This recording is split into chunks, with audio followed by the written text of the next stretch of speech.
Hey, hey. Ooh. Hey. Hey. Okay. All right. You know, this is my vibe. This is my song. This your song? Yeah. You ready? Yeah, I'm ready. I'm ready. Hey, y'all. Just give it a little more. Just give it a little more. You know, it's the end of the semester. Getting your mind right. Getting your vibe right. Just give them a little bit. Okay. F-I-E-E-E, we're free. What? F-I-E-E-E, that's me. Hey, hey. We're free from society. F-I-E-E-E, we're free. Yes. F-I-E-E-E, that's me. F-I-E-E-E, we're free from society. I'm free from society. And nothing can hold me down. Jump, jump. You know, that's my part. I'm from the south side, you know. Okay. South side, you repping. Yeah, that's us. That's me. Okay, y'all. So we're back with the final episode of the podcast. As you guys know, my name is Micaiah Watson. I'm a first-generation senior here at ISU. Currently interning with Trio Support Services. Special shout out to Trio University staff for their support and assisting with the execution of the podcast.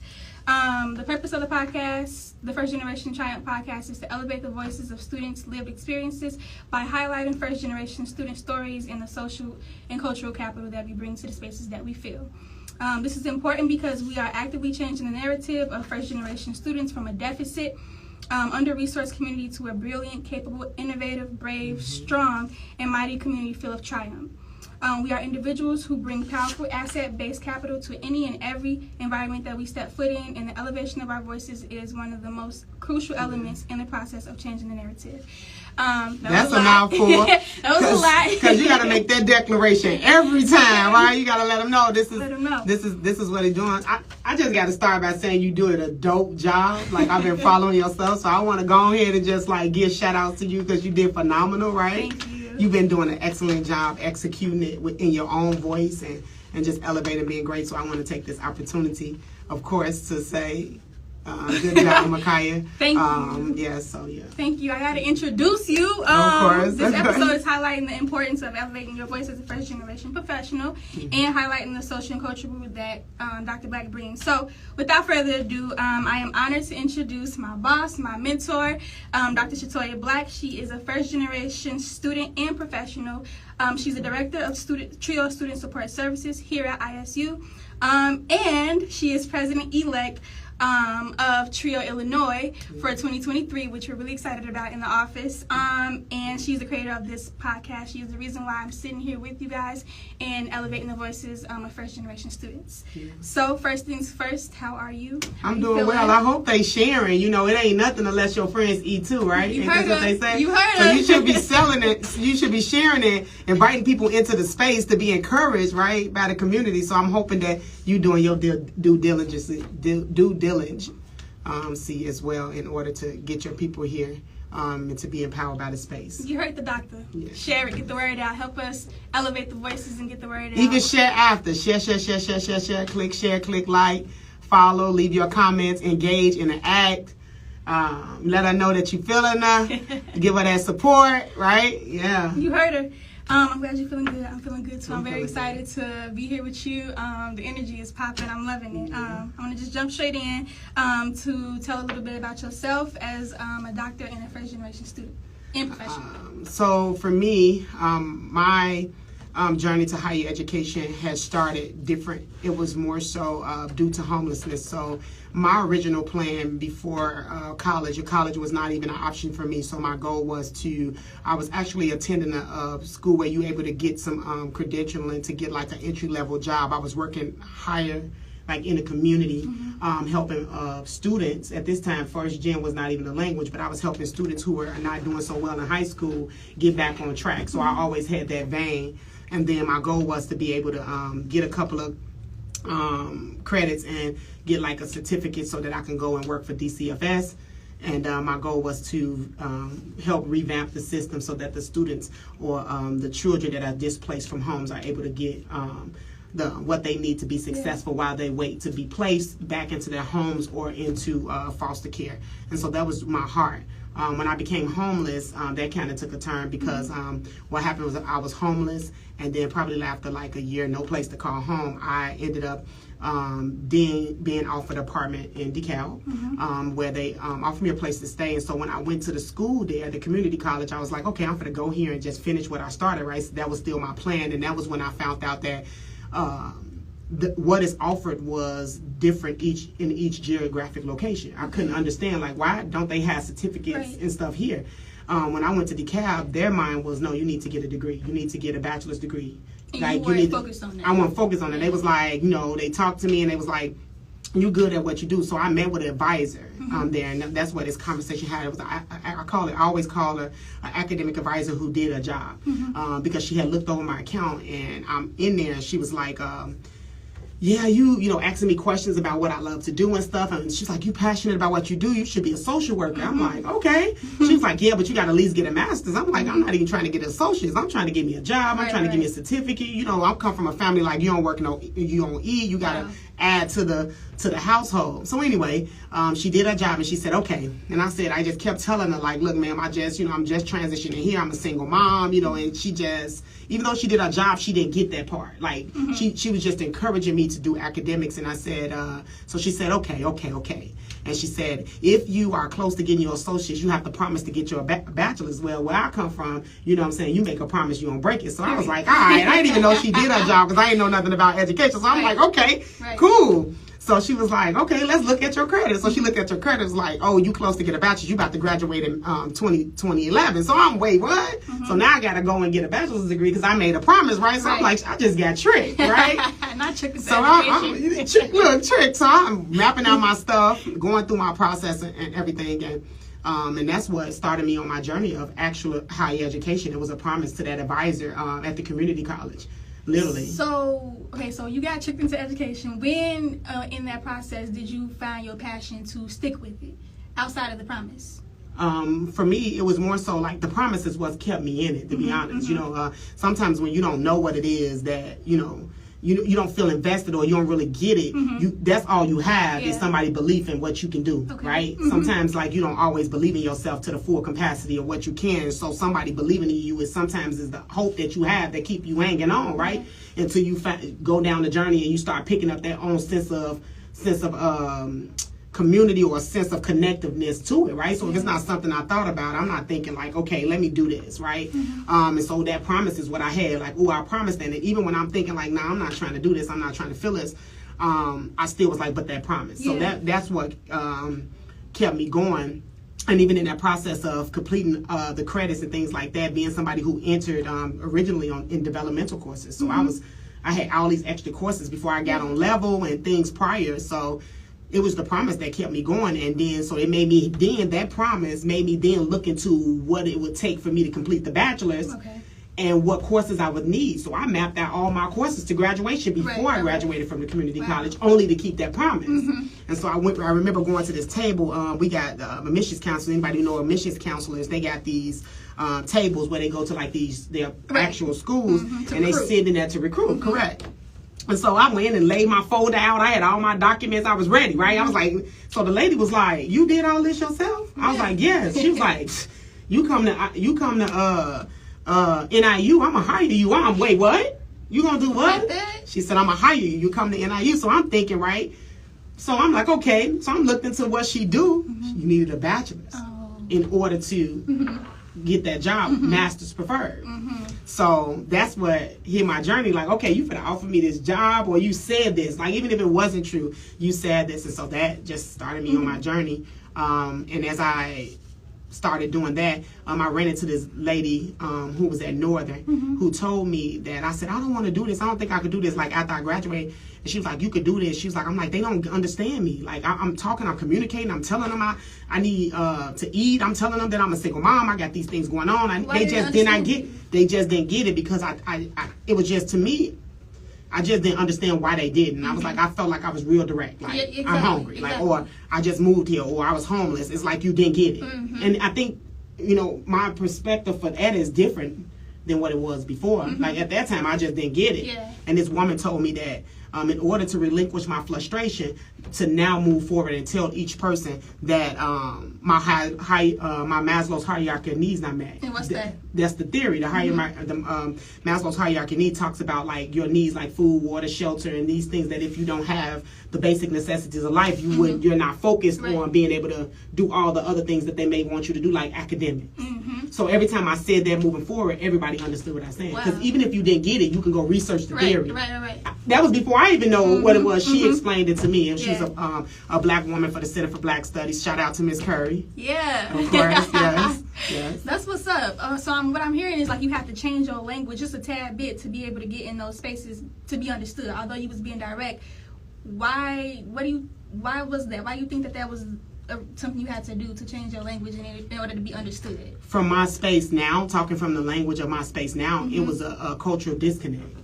Because it's not common. You know, when you're in specific spaces, you're not thinking that people lack these things because you're in a space of plenty or privilege. Or, you know what I mean? You're not thinking like, even though you might have friends that may need extra food because y'all operate in this support of community, it's not like that. Y'all all own homes and things like that. So it's like common. You don't think about the fact that this is a consistent need, right? You don't look at it. So I felt like it was just a cultural disconnect that they didn't understand that was like the least of my worries. The purpose of the podcast is to elevate the voices of the students' lived experiences. Yeah. So how does that connect to you? What does that mean to you, elevating your voice? And how did you show up and elevate your voices in your journey? So for me, when you elevate anything, there's a rising of something, right? I do feel like when you elevate the voices of the lived experience, you actually put the person in a space of being a narrator of their own truth, right? And I think that a lot of times on my journey through higher education, people wanted to tell my story. I had plenty of experiences where I was in the classroom where teachers was telling me that like we were studying about poverty, or we were studying about different concepts or contents as it relates to like poverty and growing up in the projects or growing up in certain developmental and just things like that. And when I would come to give insight, they would just tell me that, you know, did I publish anything? They didn't feel like my voice was valid because, you know, you ain't published nothing. But who's better to give insight than the person who lived it? You knowing the statistics and being privileged and having that doesn't overshadow what it is that I need to say or what I experienced. So you're reading it based off of a general concept, but I'm experiencing it, and my experience toward that same concept is different. And so those elements of human development is what's saying like you need to elevate that in order to have the best impact on people. You have to look at them that they are human, they are individuals and not collectives. Then we're not animals, right? Yeah. So that's why the elevation was important, because it says, okay, I have these concepts, and then it makes you accountable for expressing what you need instead of somebody dictating to you what you need. And what I found out through my journey is that people got frustrated because they felt like, I gave you this, you should be grateful. But I'm like, you gave me what you was willing to sacrifice, not what I needed. I may be in need of, I was a single mom, coming homeless, I didn't have money, so my daughter needed school supplies, or I might have needed a coat, but then you giving me boots and you want me to feel grateful, but I'm cold. Yeah. And you feel like, but I gave you this. And so I think a lot of people give you what they want you to have, and they shocked when you're not appreciative, or they feel like you should be appreciative no matter what when they feel like you lack. Yeah. Pertaining to that, you give a good analogy about the fish out of water. Can you express to the audience what that is? Well, the fish out of water concept is just goes along the line of what I expressed, and that is this. When you think about higher education, or you think about providing somebody an opportunity, and since we're in education, I'm going to use the education example. When you go and you're recruiting students that are minority or students from low socioeconomic backgrounds, your mind as the person who's in higher education thinks, I gave you this opportunity to come to this college. I gave you access to this college, right?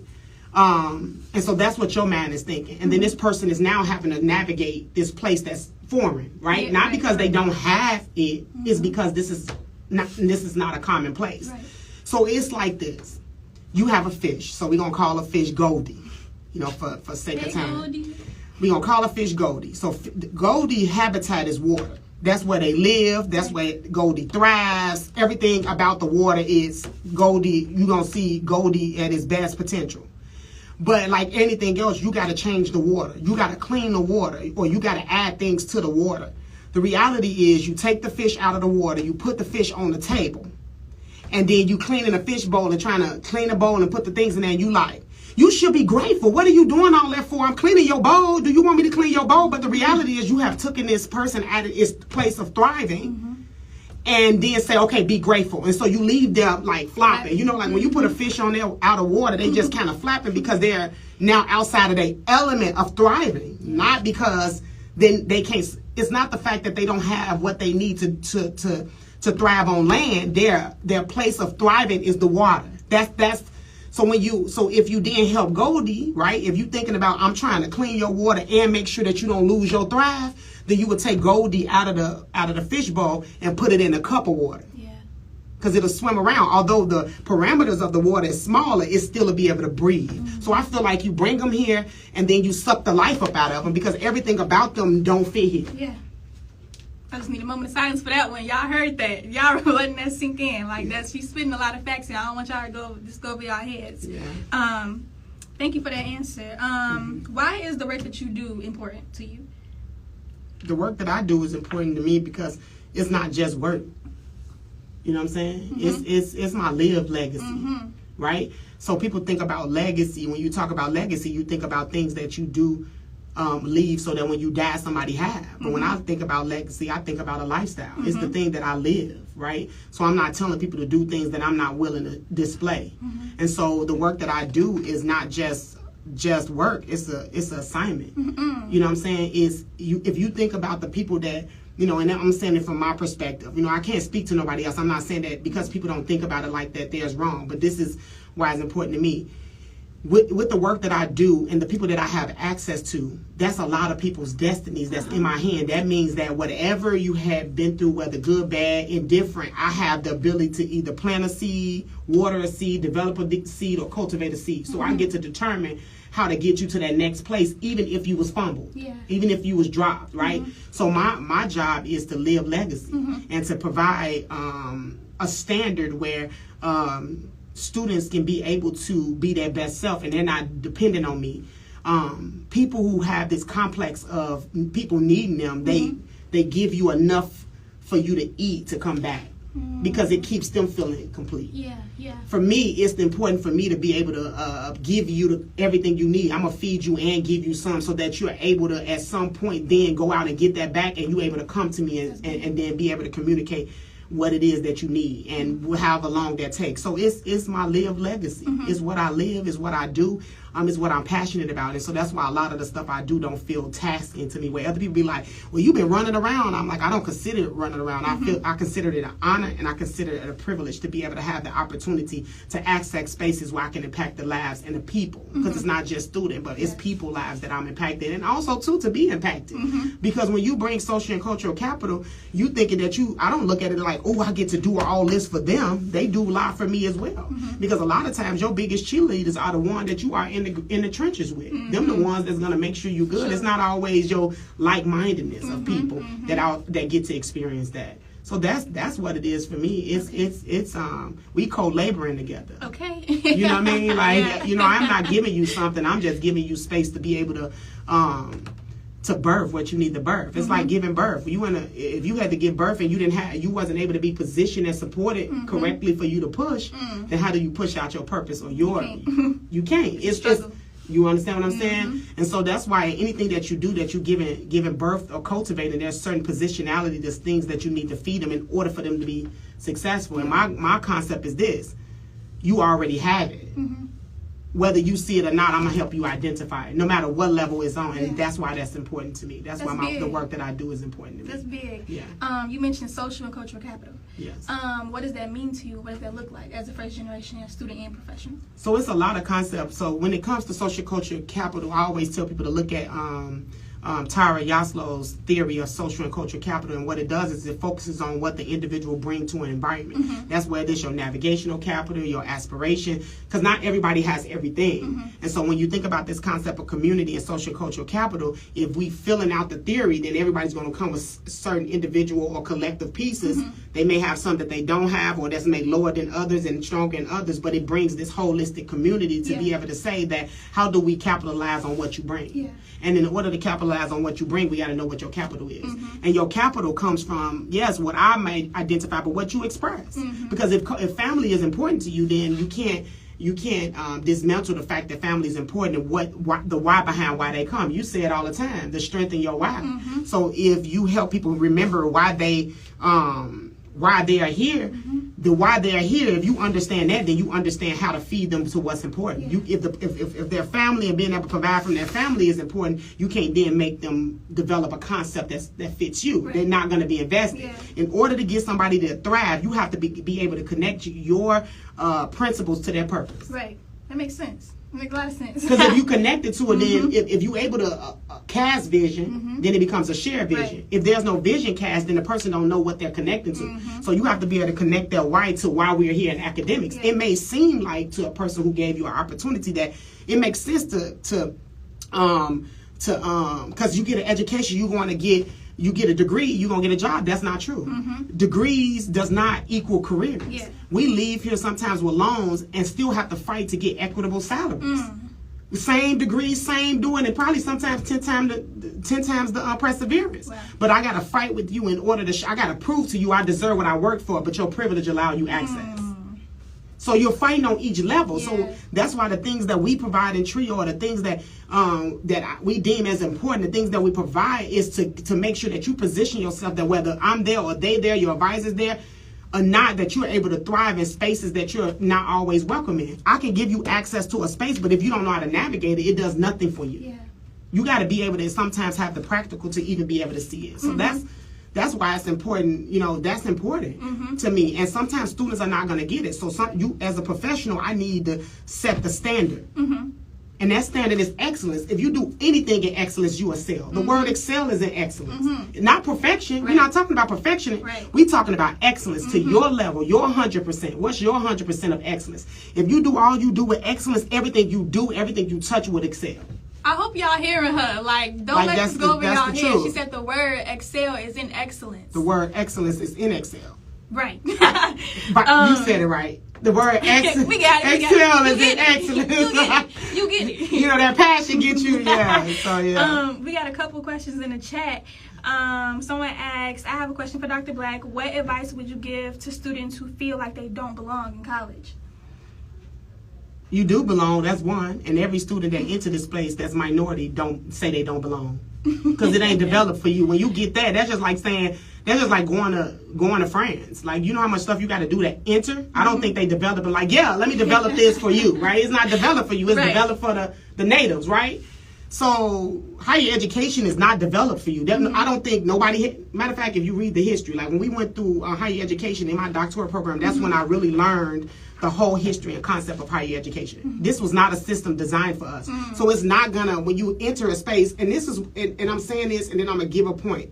When you enter higher education, you're gonna feel like you don't belong because you don't. You don't belong here. It wasn't created for you to belong. Right.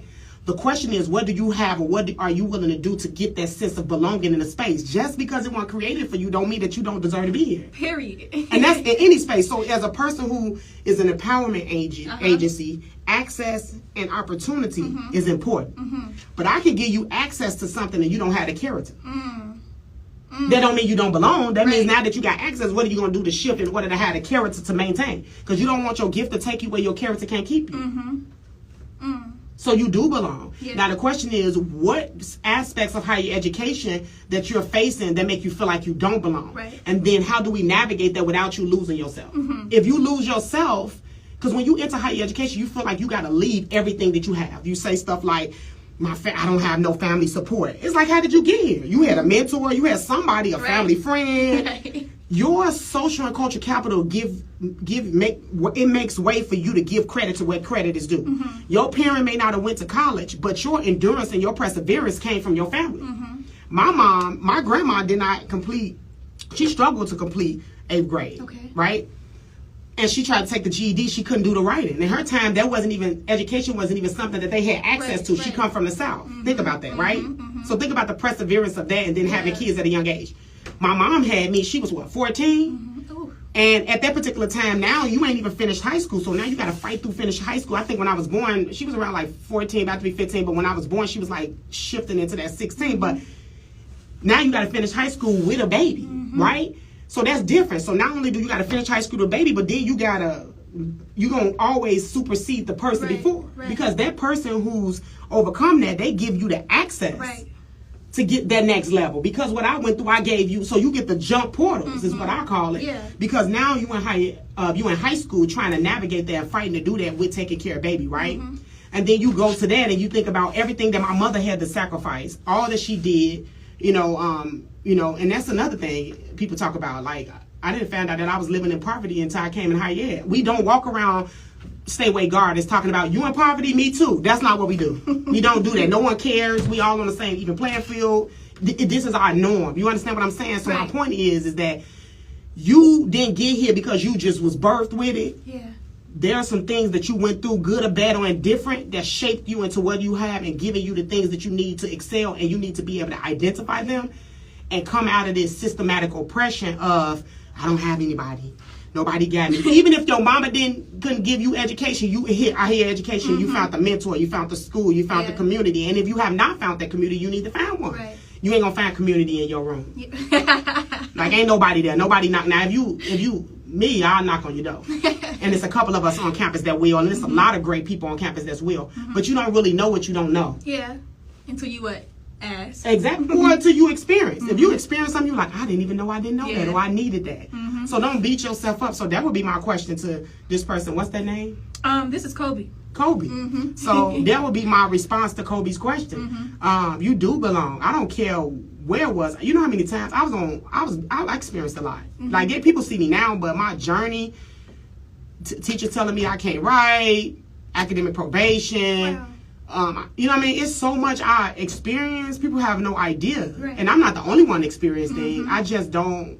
I don't lead with default. I lead with my strengths, and I cultivate what is considered a weakness. I don't even call them weaknesses. I call them growing spaces because we always involving. So you deserve to be here. I don't care what it look like, and that's why in our program people say, "Oh, we take in students. They could be on academic probation. Give me who you don't want, and those." And we got academically excelling students that people don't want. So it's not necessarily that. Community looks different from the person. And so that would be my answer to that question. What was the process in you changing that narrative in your journey? Because I hear you talk and I hear you speak, and it's like you said, you don't call them weaknesses. Like, you don't speak in a deficient manner. And I think that's very powerful, that a lot of people take for advantage and don't really think about. Like, the language that we use can be very limiting. How did you get to a space where your complete mindset is like, no, I'm not gonna say that, I'm gonna say this because this is more empowering for me? I shifted with me first because I had went through so much and went through so many things where somebody may have downplayed me or didn't support me or called me something that I wasn't, not said I never was gonna amount to nothing. And so for me, I had to change that. And I'm gonna tell you, the first assignment that I did was every negative word that I thought about myself or said out my mouth, I had to put 2 positives in a jar. That's big. So that's what helped shape it. I'm not going to lie and say I woke up. That's what I'm saying. Like, I ain't wake up like this. I know that's a song, but no, that's not true. I didn't wake up like this. I didn't wake up like this. I woke up with whatever seed that people planted in my life in words through my journey, including what I've experienced. Seeing people die and get shot in front of me, and living in poverty and raising my siblings, and just different types of physical abuses, fatherless homes. Because if you, and that's why I had to make the declaration. My biggest declaration was, I'm not a statistic. Because everywhere you go, somebody be like, yeah, because statistics say. I'm like, I'm not a statistic. I don't care what they say. Based on my statistics, I'm a single family home, fatherless home. I grew up in the projects. My environment was bad, right? Because the statistics say the statistics talk about being a product of your environment. So it's a lot of, if you think about it, it's this roadmap on Google. It's the person standing there and it got multiple different paths. So all those things that spoke into your life, you standing there and trying to figure which path you gonna take. That was my first. It was me. Yeah. Because we want to help everybody. It's easy to help everybody, but you struggling. Yeah. I started with me first. That's why my legacy is a lived experience. Because I started with me first. And not only just me, my house. I made sure that death was not spoken over my kid. And people say, you got a great kid. You know, because people label it as perfect. That's because you don't know me. Yeah. I'm not going to birth things in the earth realm and not in my house. Ooh. So it started me first. It was me, my house, everything that people see, you're getting the fruit of the seed. Like, this is the fruit. This is not fruit that you getting that my daughter don't get. Yeah. The same standards, the same love, the same concept. That's big. How old is your daughter? My daughter 18. She's 18. So you had her when you was in school? Yeah. So when I had my daughter, I wasn't in school. Oh, okay. So when I had my daughter, I had just graduated from high school. Oh, okay. I graduated from high school and then got pregnant. I got pregnant on my first try. So I wasn't trying to. I don't know. And I protected myself and everything. And I was on the pill. What? I know. That's why I try to tell people, like, That's look. a gift. Yeah. Okay. You call it what you want to call it. I call it a setup. No. What? Why have I been logged out? Somebody must be logging in from the Trio page, from the First Gen page. Hopefully it paused.